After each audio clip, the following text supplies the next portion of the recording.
ابن سعود، جس نے بعد میں جدید سعودی عرب کی بنیاد رکھی، اس وہابی عقیدے پر پختہ ایمان رکھتا تھا کہ یہود اور نصارہ سنی مسلمانوں سے بہتر ہیں۔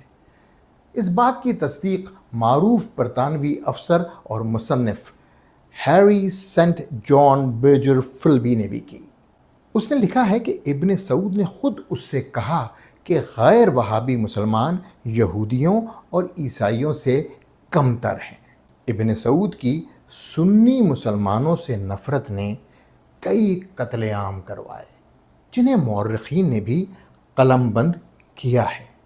اسی وہابی برطانوی گٹھ جوڑ نے موجودہ سعودی عرب کی بنیاد رکھی، جس میں حجاز، مکہ و مدینہ وہابیوں کے قبضے میں آ گیا، اور اسی اتحاد نے اسرائیل کو عرب دنیا کے قلب میں قائم ہونے کی اجازت دی۔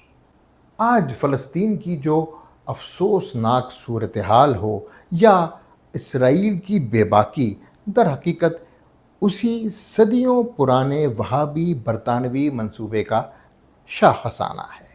وہابیوں اور آل سعود نے ہمیشہ امت مسلمہ کو دھوکہ دیا اور ان کی پیٹھ میں چھرا گھونپا۔ یہ پوری داستان وہابیہ بتانے کے دو بڑے مقاصد تھے۔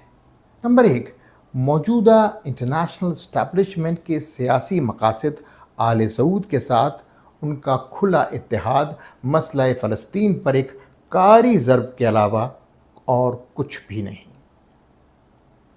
نمبر 2، مشرک، بدعتی، قبر چاٹ، اس قسم کے القابات جو اہل سنت و جماعت کو بر صغیر میں دیے جاتے ہیں، ان کی تاریخ بر صغیر سے نہیں، عرب سے شروع ہوئی۔